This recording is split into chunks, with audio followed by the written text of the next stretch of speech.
이번 시간에는 프린트 136쪽 외환시장과 환율 같이 공부해 보도록 하겠습니다.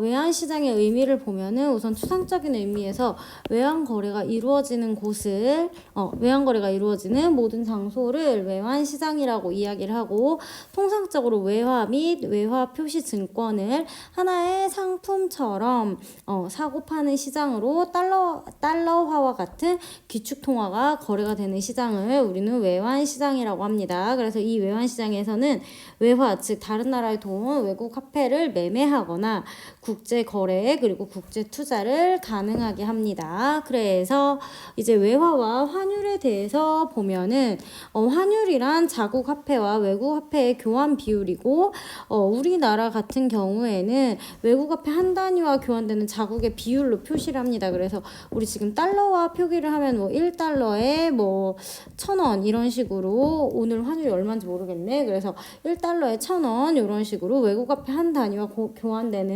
자국 화폐의 비율로 이렇게 표기를 합니다.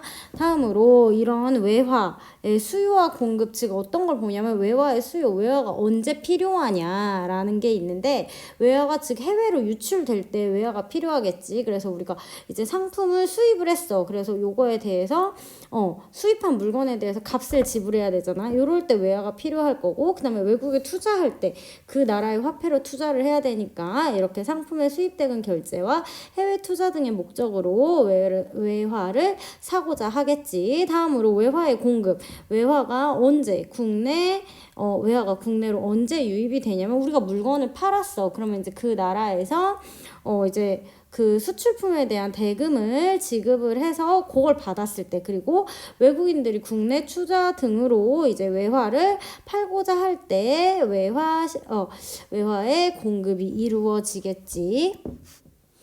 교과서 147페이지 외환시장과 환율은 무엇일까 이렇게 되어 있는데, 우선 외화와 외환을 먼저 보도록 하자. 외화는 외국 화폐만을 의미합니다. 반면에 외환은 외국 화폐뿐만 아니라 외국의 화폐의 가치를 지니는 수표, 어음, 예금 등까지 포함을 하기 때문에 외환이 외화보다 더 넓은 개념이라고 할 수 있습니다.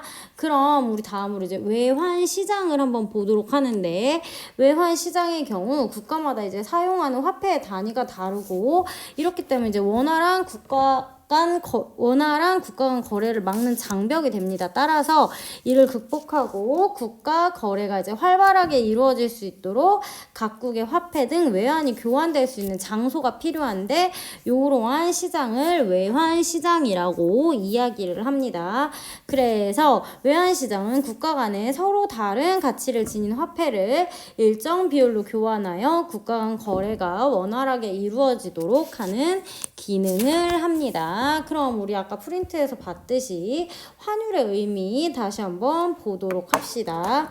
오늘 환율 얼마인지 한번 계산을 해봐야 될 것 같다. 아까 1,000원이라고 적어줬는데 한번 찾아보도록 하겠습니다. 오늘 원달러 환율이 1달러당 1,179. 지금 시점으로 원달러 환율이 1,179원입니다. 보면은 요게 환율인 거야, 얘들아. 요게 환율이 됩니다. 그래서 환율의 의미를 먼저 살펴보면 두 나라 화폐의 교환 비율입니다. 여기 보면은 달러와 원화의 교환 비율이겠지. 일반적으로 환율은 외국 화폐 한 단위 1달러에 교환되는 자국 화폐 1달러가 1,179원에 교환이 된다. 이렇게 표시가 됩니다. 그래서 이렇게 표시가 된다는 거 알고 있으면 됩니다. 그리고 1달러에서 만약에 지금 보면은 1달러에서 지금 1,179원이잖아. 근데 이게 가격이 오르는 거야. 그래서 1달러에 만약에 1,200원이 됐다고 하면은 이때는 환율이 상승을 했다고 이야기를 합니다. 빨간 색깔로 써야겠다.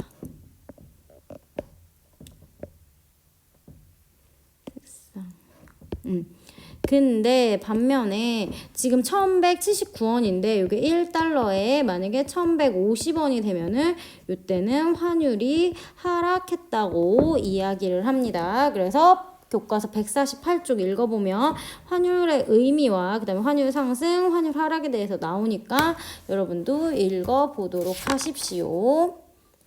교과서 151페이지를 피면은 환율은 어떻게 결정되고 변동될까라고 있는데 먼저 외화의 수요와 공급에 대해서 보도록 합시다. 환율 같은 경우는 이제 아까 환율 우리 아까 어떻게 표시를 했었냐면 뭐 1달러에 1179원이었나? 1달러 1179원 이렇게 표기를 했었지. 즉 환율은 외환시장에서 외화의 수요와 공급의 원리에 따라 결정이 되고 외화의 수요는 어떤 경우에 수요였어요? 얘들아 언제 외화가 필요해? 국외로 이제 국내에서 외국으로 나갈 때 이럴 때 이제 국내 시장에서 외화의 수요가 발생을 하겠지. 그래서 예를 들어서 이제 상품을 수입했어. 그러면 걔네한테 수입 대금을 줘야 될 때나 아니면 내가 해외여행 갈 때 외화 필요하겠지. 그리고 해외 투자할 때, 그 다음에 외국으로 유학을 갈 때, 그 다음에 외채, 즉 외국 빚을 상환할 때 외화의 수요가 발생을 합니다. 근데 이런 외화의 수요량은 뭐에 영향을 받냐면 얘들아 외화의 수요량은 환율에 영향을 받습니다. 그래서 환율이 오르면 어떻게 되겠어요 얘들아? 그래프상에서도 우리 늘 수요와 공급 늘 했었잖아. 우리 교실에서도 환율이 오르게 되면은 당연히 수요량이 여기서 보면은 환율이 오르게 되면은 당연히 수요량이 줄어들겠고 다음으로 만약 환율이 내려가게 되면은 수요량이 늘어나게 되겠죠. 그래서 즉 외환시장에서 환율과 외화의 수요량은 음의 상관관계가 있고 따라서 외화의 수요 곡선은 우하향하게 됩니다. 다음으로 외화의 공급을 한번 보도록 합시다. 외화의 공급 지금 여기서 이루어지고 있다고 보면 외화의 공급은 국내로 외화가 유입이 될 때 발생을 하는 거야. 예를 들면 국내로 외화가 언제 들어오느냐. 우리가 상품을 수출을 했잖아. 그럼 걔네가 이제 돈을 줄 거잖아. 그렇게 해서 수입 대금을 이제 외화로 받아오면은 외화의 공급이 발생을 하는 거고 또 외국인들이 우리나라 여행을 와. 그러면 외국 돈 들고 와서 우리나라에서 바꿀 거잖아. 그러면 이제 외국인의 국내 여행, 그 다음에 외국인의 국내 투자가 나타날 때 또 해외 취업자가 국내로 자금을 송금할 때 걔네 이제 받은 거 달러로 보낼 거잖아. 그리고 또 외국 자본을 도입할 때 등등 외화의 공급이 발생을 합니다. 그럼 우리 환율이 올랐다고 해보자. 환율이 올랐지. 그러면은 외화의 공급량도 늘어나게 됩니다. 반면에 환율이 내려가게 되면은 외화의 공급량이 줄어들게 되겠지. 그래서 외환시장에서 환율과 외화의 공급량은 양의 상관관계가 있고 그 다음에 외화의 공급 곡선은 우하향하게 됩니다. 우리 교과서에서 봤던 거 프린트로 한번 정리를 해봅시다. 환율의 결정과 변동 보면은 외환시장에서 수요곡선과 공급곡선이 나오는데 먼저 외화의 수요곡선 보면은 얘들아 외화의 가격인 환율과 외화의 수요량 간에는 부해관계 즉 서로 마이너스 관계가 이제 부의 관계가 성립을 하기 때문에 우리 환율이 오르면 수요량이 감소했고 환율이 내리면 수요량이 증가했다라고 해서 요 그래프 같이 봤었고 다음으로 외화의 공급 곡선 보면은 환율과 공급량 간에는 정의 관계가 성립을 하고 환율이 오르면 외화의 공급량이 증가하고 환율이 내리면 외화의 공급량이 감소한다고 여기 그래프로 봤습니다. 그럼 이제 균형 환율이 어떻게 결정이 되는지 보도록 합시다, 여러분. 우리 늘 그렇듯이 시장에서 균형점은 누구랑 누구가 만났을 때 서로 균형 거래량 혹은 균형 가격이 됐었냐면 수요 곡선과 공급 곡선이 만났을 때, 즉 공급량과 수요량이 같았을 때 늘 그 점에서 균형을 이루었었습니다. 여러분 기억나죠? 그래서 보면은 우선 첫 번째 1번 칸을 보면은 지금 수요랑 공급 중에서 누가 많아? 공급이 많잖아. 이런 상태를 초과 공급 상태라고 이야기를 했었잖아. 외환시장도 똑같습니다. 보면은 외화의 수요와 외화의 공급 중에서 지금 외화의 공급량이 더 많게 되니까 이 상태는 외화의 초과 공급 상태가 초과 수요 아니야. 미안해 얘들아. 외화의 초과 공급 상태고 이렇게 되면은 얘들아 지금 나와 있는 물건이 많잖아. 그럼 우리 늘 그렇듯이 사는 사람은 적고 파는 사람은 많게 되면은 그것에 대한 가치가 하락하게 되겠지. 그래서 환율이 하락해서 밑으로 아마 내려오게 되겠죠. 다음으로 2번 상태를 보면은 지금 외화의 공급량과 수요량 중에서 외화의 수요량이 더 많은 거야. 이런 상태를 외화의 초과 수요라고 이야기를 하고 이럴 때 얘들아 파는 사람보다 지금 사고자 하는 사람이 많잖아. 그러면은 요거에 대해서 가치가 상승을 하게 되겠지. 그래서 이런 외화의 초과 수요 상태에서는 환율이 상승을 할 거고 그래서 지금 아래쪽에서 이렇게 환율이 상승하는 모습을 보이겠지. 그래서 즉 초과 공급 상태일 때 환율이 하락할 거고 초과 수요 상태일 때는 다시 초과 공급 상태일 때는 환율이 하락할 거고 초과 수요 상태일 때는 환율이 상승을 할 거야. 그래서 이런 균형점에서 있지 않을 때 이런 식의 조절이 이루어져서 결국에는 외화 공급량과 외화의 수요량이 같은 지점 여기 3번 지점에서 균형 환율이 결정될 겁니다. 그래서 여러분 교과서 152페이지에 보면은 우리 방금 여기 했던 거 요 부분 균형 환율의 결정에 대해서 교과서 어떻게 이야기하고 있는지 봅시다.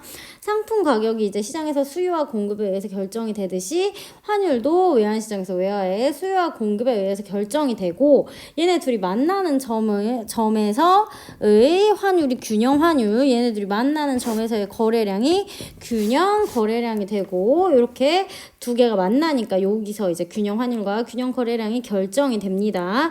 우리 앞에서 봤듯이 균형 환율보다 환율이 낮아. 그러면 환율이 여기쯤에 존재를 하고 있는 거겠지. 그렇게 되면 수요량이 더 많은 거고 이러다 보면은 환율이 상승을 할 거고 그 다음에 반대로 환율이 균형 환율보다 높아. 이렇게 되면은 공급량이 더 많을 거고 이렇게 되면은 환율이 하락을 하게 되겠지. 그래서 이런 균형 환율보다 높거나 낮으면 이러한 과정을 통해서 균형 환율에 이르를 수 있게 되겠지. 한편 외화의 수요와 공급의 변동이 이제 환율에 영향을 주겠지. 예를 들어서 외국 제품에 대한 국내 사람들의 기호가 늘어나면 외국 제품을 이제 수입을 할 거고 그다음에 내국인이 수입을 할 거고 그다음에 내국인이 해외여행이 증가하거나 아니면은 이제 우리나라보다 외국이 이자를 더 주는 거야. 그렇게 되면 내국인이 이제 해외 투자를 하겠지.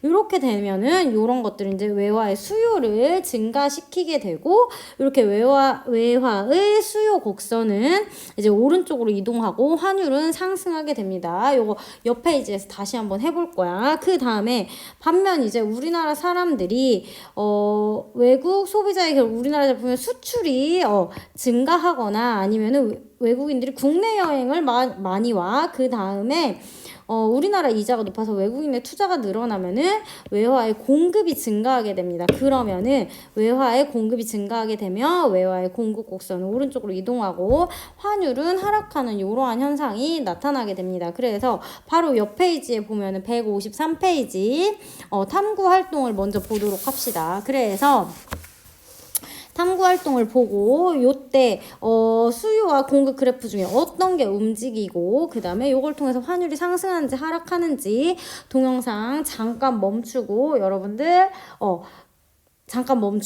한 다음에 그 다음 정답 맞춰보도록 합니다. 선생님은 그냥 쭉 하도록 하겠습니다. 우선 첫 번째로 상황 1번 해외 사업 확장을 위해 미국에 공장을 세워야겠어 라고 이야기를 하죠, 여러분. 그러면은 이렇게 해외 사업 확장을 해서 미국에 공장을 세우려면 거기 가면은 우리나라 돈 안 받아주잖아, 그치? 그러면은 달러가 필요하겠지. 그러면은 이거는 외화의 수요가 공급일까? 이거는 외화의 수요가 됩니다. 그래서 외화의 수요 증가 요인이 됩니다. 그래서 빨간 그래프 움직일까 파란 그래프 움직일까? 외화의 수요니까 빨간 그래프가 이렇게 그래프가 왜 이러지? 빨간 그래프가 이렇게 움직일 거고, 그래서 환율은 상승하게 되겠죠. 두 번째 봅시다, 얘들아. 두 번째 상황 2에서는 지금 외화의 수요가 줄어들었어. 외화의 수요가 줄면 환율은 당연히 하락하게 되겠지. 이런 상황이 뭐가 있냐면, 예를 들면 수요라는 거, 이제 돈이 외국에 나갔던 돈들이 더 이상 필요하지 않은 거야. 예를 들면은 해외로 유학 가려는 학생들이 줄어들고 있어. 이렇게 하면은 우리가 이제 필요했는데 필요하지 않아지겠지. 그래서 이제 해외로 유학 가려는 학생들이 줄어들고 있다. 이런 현상이나 아니면은 수입 업체 이제 사장들이 있을 거잖아. 근데 우리나라 사람들이 이제 소비자들이 수입 업체에 대한 기호가 줄어드는 거야. 그래서 이제 외국 제품의 수입을 줄여야겠다라는 이런 상황이 외화 수요의 감소 요인이라고 할 수 있겠지. 다음으로 상황 3을 보자. 여기 보면은 드디어 이제 이 외국인이 이제 드디어 한국 여행을 와봤어 라고 이야기를 하지. 얘들아, 외국 사람이 이제 우리나라 여행을 오잖아. 그러면은 얘네 돈 가지고 와서 얘네 외국에서 이제 외화가 국내 유입이 됐을 거잖아. 그치? 외국에서 외국인이 들어왔으니까. 그래서 외화의 국내 유입이 이루어지고 이렇게 하다 보니까 이거는 공급의 증가 요인이 되겠지. 그럼 빨간 그래프 움직일까? 파란 그래프 움직일까? 파란 그래프가 오른쪽으로 움직이고 이렇게 되면 환율이 하락하게 되겠죠. 다음으로 상황 4번을 보면 외화의 공급 그래프가 감소했네. 왼쪽으로 이동을 했네. 그럼 우선 환율은 어떻게 됐어? 우선 환율 자체는 이제 상승했습니다. 이런 상황이 뭐가 있냐면 예를 들면은 외화의 공급, 즉 우리나라에 외화가 덜 들어와. 어떤 경우에? 외국인이 우리한테 투자를 안 하는 거야. 그래서 이런 경우에 우리나라에 외화가 덜 들어올 거고, 혹은 이제 외국에서 우리나라 이제 수출을 할 거잖아. 우리나라 물건. 근데 외국에서 우리나라 물건 이제 안 쓰겠다고 얘기를 하는 거야. 그래서 니네 거 좀 우리 취향 아니야. 안 쓸 거야 라고 얘기를 하면 수출이 줄어들겠지. 그렇게 되면은 우리나라가 이제 수출을 하고 그거에 대한 수출 대금을 받아오면 국내 시장에 이제 외화의 공급 요인이었는데 이제 그렇게 수출이 감소를 해서 이제 우리나라 이제 수출업체 사장이 예를 들어서 이제 외국 소비자들의 기호가 감소해서 우리나라 제품의 이제 수출을 줄일 수밖에 없습니다라고 이야기를 하는 상황 정도면 외화의 공급이 줄어드는 상황이 될 수가 있습니다.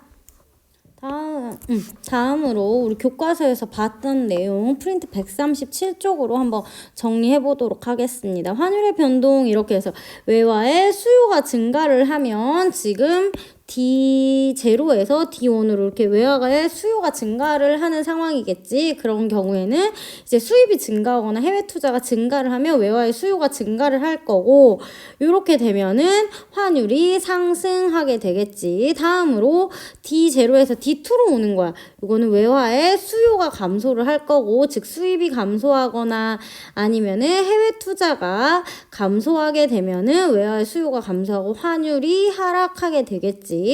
다음으로 외화의 공급이 어떻게 환율을 건드린 환율 변동을 가져오는지 한번 보면은 S0에서 S1으로 공급이 증가하게 됩니다. 그런 경우에 즉 수출이 증가하거나 외국인들의 국내 투자가 증가를 하게 되면은 외환시장에서 외화의 공급이 증가하게 되고 즉 환율이 하락하게 되겠지. 다음으로 S0에서 S2로 외화의 공급이 감소하는 상황인데 요거는 이제 수출이 감소하거나 외국인의 국내 투자가 감소를 하게 되면은 외화의 공급이 감소하게 되고 이렇게 되면은 환율이 상승하게 됩니다. 우리 밑에 이제 환율과 수출입의 관계에서 경상수지라는 게 나오는데 경상수지 먼저 보고 가도록 합시다. 프린트 이거 어디에 있냐면 프린트 146쪽에 경상수지 표의 구성이 있거든. 요 부분만 딱 보고 다시 앞으로 돌아가도록 합시다. 국제수지표의 구성인데 뭐 다 됐고 경상수지만 먼저 보도록 합시다. 국제수지는 다음 시간에 볼 거니까. 경상수지는 재화, 서비스, 생산요소, 거래 등으로 거래에 따라서 외화를 수치하는 거. 그러니까 외화가 들어오는 거겠지. 그 다음에 지급은 마이너스의 차액을 경상수지라고 이야기를 합니다. 그러니까 재화를 팔거나 서비스를 팔거나 뭐 수출하거나 수입하거나 이런 거 하잖아. 그래서 이제 외화가 들어오거나 외화가 나가는 거, 요거를 이제 차액을 경상수지라고 이야기를 합니다. 그럼 우리 이제 경상수지가 뭔지 보고 왔잖아. 그러니까 환율과 수출입의 관계가 어떻게 변화하는지, 그리고 요걸 통해서 또 경상수지가 어떻게 되는지 한번 보도록 합시다. 이제 환율이 변하면 어쩔 수 없이 수출입이 변동을 하게 됩니다, 여러분. 그래서 이제 환율 상승을 한번 보자. 1달러에 1,000원이었을 때에 이제 1달러에 2,000원이 돼버린 거야. 이런 경우에 환율이 상승을 했다고 이야기를 하겠지. 그래서 보면 얘들아 봐봐. 우리 똑같이 우리나라에 1,000원짜리 물건을 수출을 하잖아. 수출 부분 먼저 보자. 우리나라에서 1,000원짜리 물건을 수출을 하는 거야. 근데 1달러에 1,000원이었을 때는 이게 외국에 나가면 1달러에 팔렸잖아. 근데 여전히 우리나라 물건 1,000원이야. 근데 환율이 상승해서 요 1,000원짜리 물건이 외국에 나가면 0.5달러가 되는 거야. 그럼 얘들아, 외국 사람들은 똑같은 물건을 반값에 구입할 수 있게 되잖아. 그렇기 때문에 선호가 증가하겠지. 그래서 환율이 상승하면 수출이 증가를 할 거고, 반대의 경우 예를 들어서 외국에서 1달러짜리 물건을 우리가 수입을 한다고 해보자. 그러면은 환율이 상승하기 전에는 이 1달러짜리 물건을 우리나라에 가지고 오면 이게 1,000원이었어. 근데 환율이 상승하면서 1달러짜리 물건은 똑같은데 이게 2,000원이 돼버린 거야. 그러면은 수입은 당연히 감소할 수밖에 없겠지. 그러면은 경상수지, 즉 경상수지가 뭐였냐면은 재화와 서비스 그리고 생산요소 등의 거래를 해서 외화를 벌어들이고 외화를 수치하고 지급하는 거, 즉 외화가 플러스 되고 마이너스 되는 거에 차액이잖아. 근데 지금 수출을 하게 되면은 우리나라에 외화가 들어오겠지. 그리고 수입을 하게 되면 외화가 나가게 되니까 요 차액을 보면은 들어오는 거는 늘어났고 나가는 거는 줄어들기 때문에 요 경상수지는 개선, 즉 좋아질 수밖에 없습니다. 환율 하락은 반대의 경우니까 여러분 스스로 한번 해보도록 하고, 온클 끝나고 왔는데 이해 안 되면 선생님한테 질문하도록 합니다. 다음으로 수출입 변동과 환율이 어떻게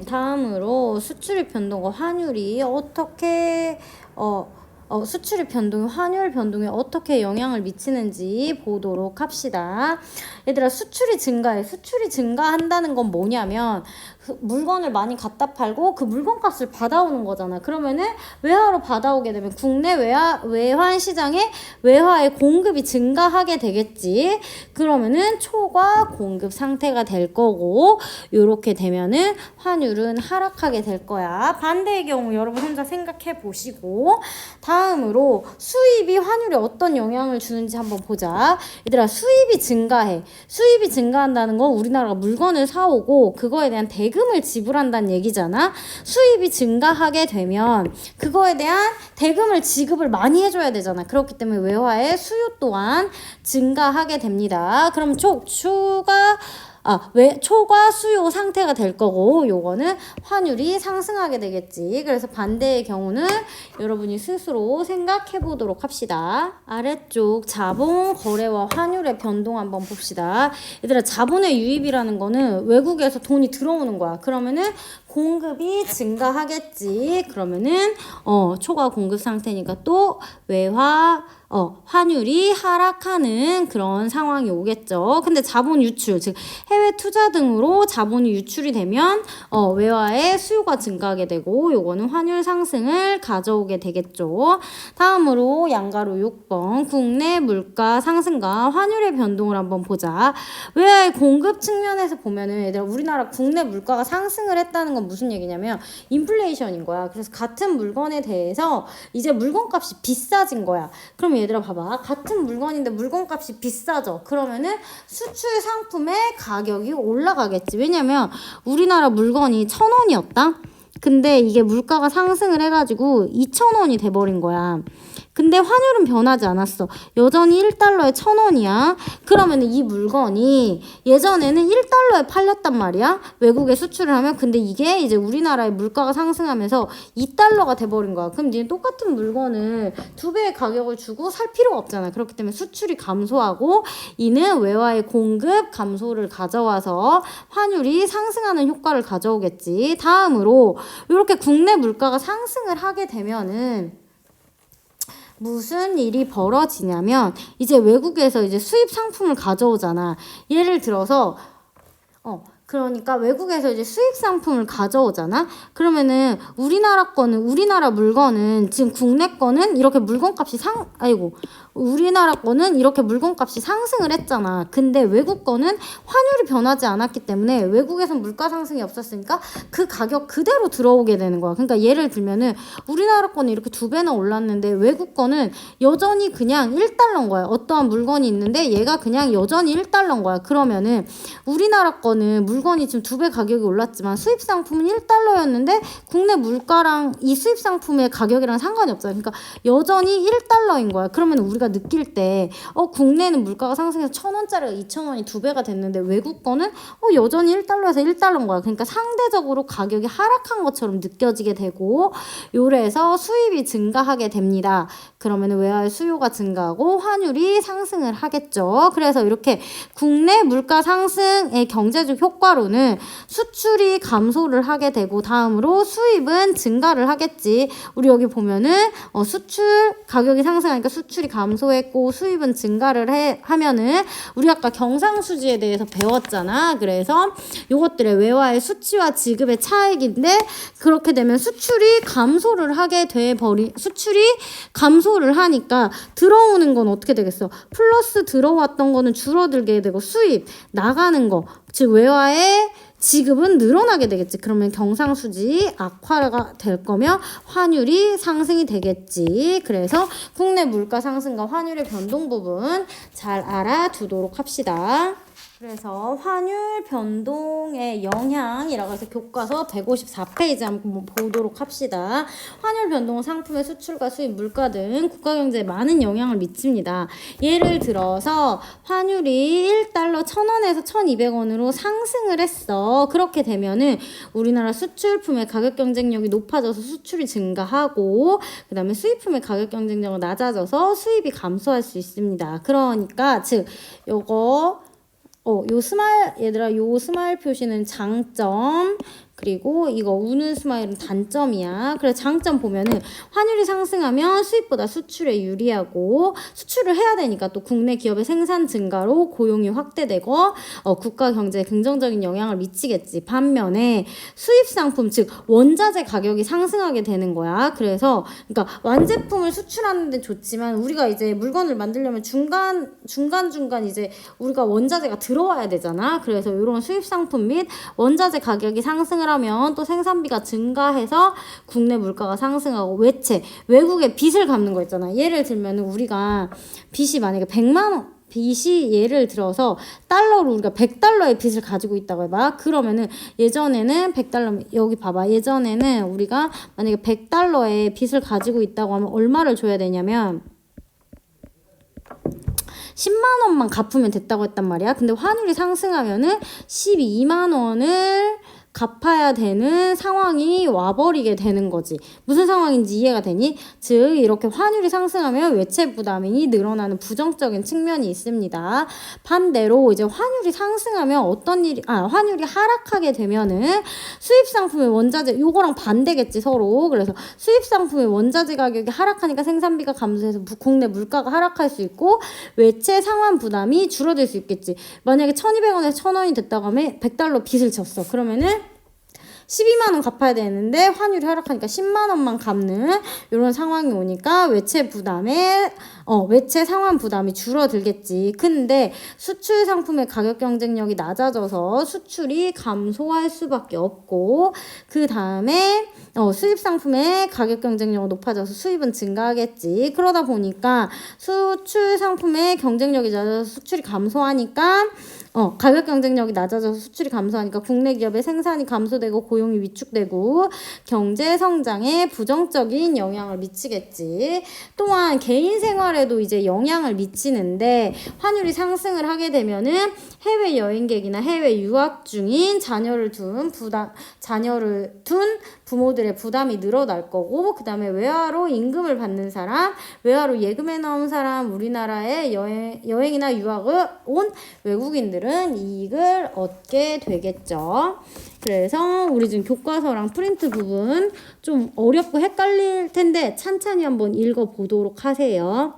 모르는 부분은 온클 끝나고 와서 질문하면 답변해 주도록 하겠습니다. 프린트 138페이지 환율의 변동과 경제적 효과 봅시다. 여기 지금 환율 상승이랑 하락 나와 있는데 선생님 환율 상승의 효과 하나만 같이 봐주고 여러분들이 환율 하락의 효과는 스스로 보면서 생각할 수 있는 시간을 갖도록 합시다. 환율이 상승한다는 거는 1달러에서 우리 계산하기 쉽게 1,000원에서 2,000원 해보자. 1달러에 1,000원이었는데 이게 1달러에 2,000원으로 상승하는 상황을 만들어 보도록 합시다. 그럼 우리 수출의 측면에서 보면 수출품은 얘들아 우리 물건은 똑같지. 우리 1,000원짜리 물건이라고 해보자. 수출 1,000원짜리 물건이면 환율이 이제 상승을 하기 전에 1달러였지. 근데 이게 환율이 상승하면 0.5달러가 되겠지. 그럼 얘들아 봐봐. 같은 물건인데 1달러에서 0.5달러 반값이 돼버렸지. 그러니까 외화 표시 가격이 하락이 되고 즉 수출품의 가격 경쟁력이 높아져서 수출이 증가하게 되겠지. 반면에 수입 물건을 한번 보자. 예전에 1달러짜리 물건을 가져왔어. 그럼 이게 우리나라에서 1,000원에 팔렸어. 근데 환율이 오르다 보니까 똑같이 1달러짜리 물건인데 우리나라에서 2,000원에 팔리게 되겠지. 즉 수입 같은 경우는 원화 표시 가격이 상승했고 요걸 통해서 이렇게 상승하기 때문에 수입품의 가격 경쟁력이 낮아져서 수입이 감소하게 됩니다. 그러면은 여기 지금 수출이 증가하고 수입이 감소하니까 상품 수지, 즉 경상 수지 중에서 이제 이렇게 재화를 사고 파는 거 있거든. 요걸 상품 수지라고 해. 그래서 우선은 보고 뒤에 가서 다음 시간에 한 번 더 할 거야. 경상 수지 중에서 재화를 사고 파는 거, 즉 재화를 사고 파는 거 상품 수지라고 얘기를 하는데 즉 수출이 증가하고 수입이 감소하면서 상품 수지는 개선이 됩니다. 두 번째로 이제 얘들아 이렇게 환율이 우리 똑같은 돈 우리나라 돈을 가지고 얘들아 우리가 똑같은 돈을 가지고 지금 외국에 나가게 되면은 예를 들어서 우리가 지금 100만 원을 예를 들어서 우리가 환율이 낮을 때 1달러에 1,000원일 때는 우리가 이제 1달러를 받으려면 1,000원만 있어도 되는데 환율이 상승하면서 1달러를 받으려면 2,000원이 있어야 되잖아. 그러니까 즉 해외여행을 달러를 가지고 나가야 되는데 환율이 상승함에 따라서 이제 같은 달러를 받으려면 그거에 대해서 돈을 더 줘야 되잖아, 원화를. 그렇기 때문에 해외여행의 경비 증가로 인해서 해외여행이 감소할 거고, 반면에 외국인은 자기들 예전에 1달러 갖고 오면 1,000원 줬는데 이제 2,000원 주잖아. 그렇기 때문에 외국인의 국내 여행 경비 감소로 국내 여행이 증가하겠지. 해외여행이 줄어들고 국내 여행이 증가하니까 경상수지 중에서 이런 서비스, 즉 눈에 보고 우리 재화와 서비스 했었잖아. 그래서 이런 서비스 부분의 수지는 개선이 될 거야. 그래서 재화는 상품 수지, 그 다음에 서비스는 서비스 수지입니다. 그래서 경상 수지 중에서 상품 수지와 서비스 수지 모두 다 개선이 되겠지. 세 번째로 이제 통화량 보자. 얘들아 수출이 증가하고 수입이 감소하잖아. 그러면 이제 외화의 순유입액, 우리나라로 들어오는 순유입액이 증가할 거고, 요거는 돈이 많이 들어오니까 그렇게 되면 통화량이 증가하는 요인으로 작용을 하겠습니다. 다음으로 순수출 증가, 즉 수출이 증가하니까 외화 많이 들어오지. 요거는 통화량 증가를 가져오게 되고 즉 물가 상승의 요인이 됩니다. 그 다음에 수입하는 물건이 다 이렇게 가격이 높아졌잖아. 우리나라 석유 같은 거 어떻게? 그 다음에 원자재 같은 거 우리 꼭 수입해야 되는 거 있잖아. 이런 것들의 가격이 올라가게 되고 즉 생산비를 높이게 되고 요 또한 물가를 상승시키게 되겠지. 그 다음에 얘들아 수입 물건이 우리 꼭 필요한 경우가 있잖아. 그러니까 수입하는 물건에 대해서 꼭 필요한 경우에는 수입을 해야 되잖아. 그러면 이런 것들에 이제 수입품의 가격이 이렇게 보시다시피 상승을 할 거고, 요것 또한 물가를 상승하는 요인이 되겠지. 그래서 국내 물가는 결국 환율이 상승하면 물가가 상승하게 되겠지. 다음으로 외채 부담. 얘들아, 예전에 뭐 선생님 아까도 했었잖아. 만약에 100달러 빌려왔으면 10달러만 갖다 주면 100달러 빌려왔으면 10만 원만 갚으면 됐잖아. 근데 환율이 상승하니까 이제 100달러 빌려왔으면 20만 원 갖다 줘야 되니까 원화 환산액이 증가해서 기업의 외채 상환 부담이 증가되겠지. 그래서 환율 하락의 효과는 요거 지금 상승이랑 반대니까 여러분 해보고 이해 안 되면 가져오도록 합니다. 다음으로 이제 환율 제도를 보도록 합시다. 환율 제도는 두 가지가 있어요. 변동환율 제도와 고정환율 제도가 있는데, 우선 변동환율 제도와 고정환율 제도가 있습니다. 변동환율 제도 같은 경우는 외화의 수요와 공급에 의해서 환율이 시장에서 자유롭게 결정이 됩니다. 그렇기 때문에 지들이 두면은 알아서 수요와 공급이 움직이면서 환율이 조정이 되기 때문에 외환시장의 불균형과 경상수지 불균형 등 자동으로 조절을 할 수 있으나, 대신 이제 환율이 어떻게 바뀔지 너무너무 불확실하잖아. 그래서 이런 환율과 관련된 불확실성으로 인해서 국내 경제의 불안정을 초래할 수 있고, 또한 환율이 너무 많이 변하게 되면 수입이나 수출을 하는 업체에서는 불안하겠지. 그래서 이런 환 위험이 발생을 합니다. 반면에 요거랑 반대로 요거는 시장에서 그냥 뒀잖아. 요거는 정부나 중앙은행이 나서는 거야. 그래서 외환시장에 이제 정부나 중앙은행이 개입을 해서 환율을 일정 수준으로 유지를 시킵니다. 이렇기 때문에 환율 변동의 위험 부담이 적고, 그 다음에 불확실성이 없기 때문에 기업의 장기 계획 수립에 용이하겠죠. 근데 문제가 뭐냐면 얘네가 인위적으로 조정을 하는 거잖아. 그렇기 때문에 무역 분쟁이 발생할 우려가 있고, 그 다음에 경상수지 불균형을 자동으로 조절하기 곤란합니다. 그래서 이 부분 교과서 어디에 나와 있냐면 교과서 150쪽을 한번 보도록 합시다. 교과서 150쪽에 환율제도 나와 있습니다. 그래서 환율을 결정하는 방식은 이제 어떤 환율제도를 채택하면 이렇게 되는데, 고정환율제도와 변동환율제도로 나누는 거고, 고정환율제도는 누가 정부나 중앙은행이 개입을 해서 환율을 일정한 수준으로 고정을 하니까 안정적으로 유지할 수 있고, 그 다음에 환율 변동에서 나타나는 위험을 막을 수 있어. 그렇지만 이제 외화가 너무 많거나 적어서 나타나는 문제를 조정하기 쉽지